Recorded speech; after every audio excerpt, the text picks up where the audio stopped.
Okay, and welcome to the Franchise Freedom Podcast. I'm your host, Giuseppe Grammatico, your franchise guide, the show where we help corporate executives experience time and financial freedom.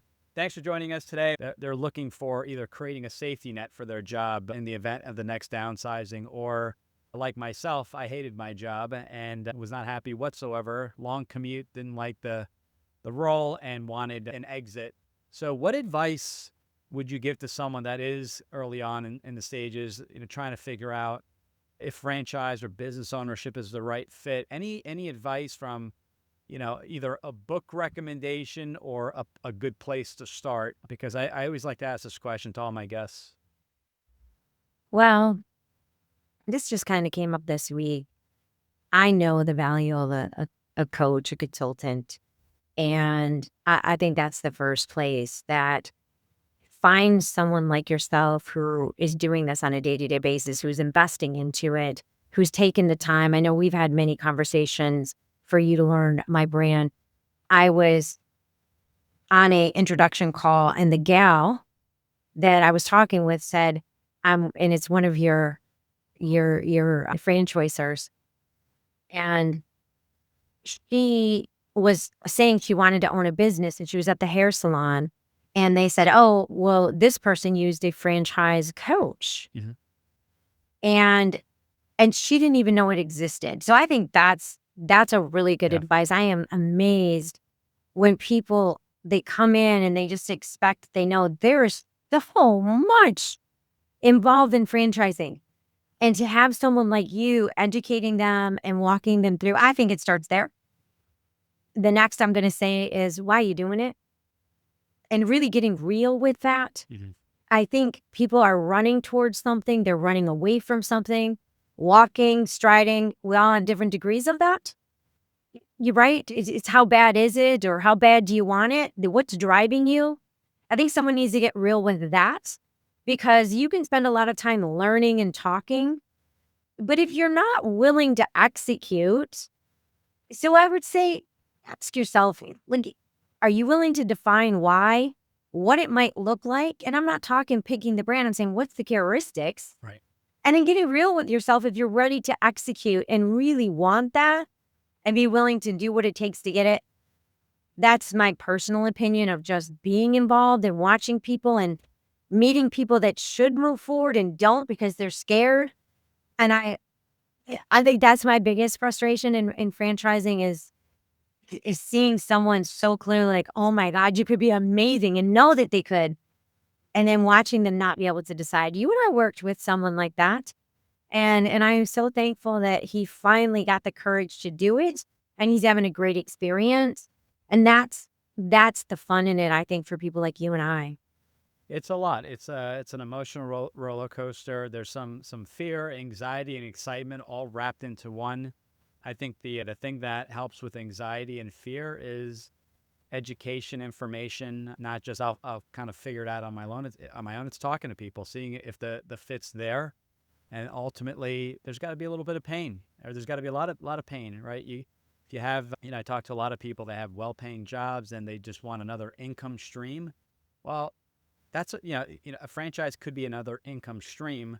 It is an investment, but there's going to be a time commitment. This isn't investing in the stock market where you're just monitoring your stocks once a week or once a month. So it's really making sure everything adds up. If you don't have the time to management, it may not be a good fit because it is not a passive opportunity like we see in the stock market, in real estate syndication and things like that, where there's really not much there aside from doing a little research, investing, and then monitoring the performance on a monthly basis. So it's making sure everything lines up. And when people say, "How successful are you in placing franchises?" I go, "I don't even know what that question means." It's actually a real, it's meant well, but it's a really silly question because my success, I always say, if you learn something from me, forget about if you bought a franchise. If you learn something, great, but it's not my job to say you have to sign a franchise. My job is to educate, show you the way. And yes, there's, a percentage of people that move forward, but I don't sign the agreement. I'm not the one saying you have to sign today. We're not, buying a car here and it's the sales up today. So my success is if you learn something, if you gain something, that's great, but it's up to you, that person looking to buy to invest in the franchise, to do your homework and make that decision based off of yourself, your family's support and due diligence. So this is a phenomenal opportunity if the fit's there, but you owe it to yourself to pick up the phone and have a conversation. And it I starts love with, that. yeah, I'm is the thinking fit about there?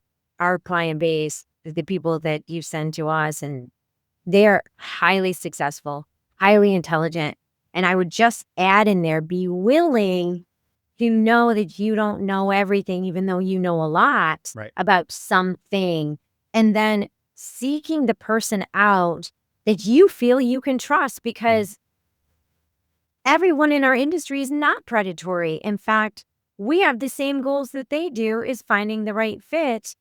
And that's what I would say to someone who's out there. If you're not working with the coach that you feel that way, find that coach Right.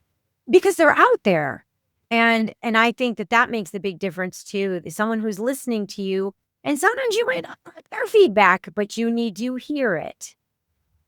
Yes, you got to be open and honest. Some people call me, they're gung ho on the brand, they love it, and I'll just say, you know what, unfortunately, that's not going to work. And they'll say, why isn't it going to work? Well, I know who the avatar is, but I also know if they're even available in your state or if they're even sold out. And I always Yeah. say, start with yourself, as you mentioned. What's the goal here? What's the ideal business? Is it to create a legacy? Is it to get out of the job you hate and create some time and financial freedom? Would you have maybe a longer outlook? But figure all that out. And then the brands, I think, come in towards the end because we don't know what's a good fit until we have a few phone calls and you do a little bit of soul searching and figuring out if everyone's on board and whose role is going to be what. Will you have partners? There's a lot there. So for those asking what's the hot franchise, you could pull up the top 500 list on Entrepreneur Magazine if that's what you consider the top 500. I had Jason Pfeiffer, excuse me, from Entrepreneur Magazine, their editor in chief. You could work off of that, but my challenge to everyone listening is figure out what this ideal business looks like, whether it's working with myself or another coach or you're doing it on your own. Figure that out and then talk to an industry insider to see what are the best kind of opportunities and resales in your market.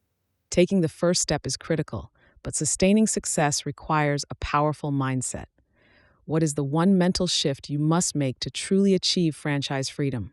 We reveal it in our final segment.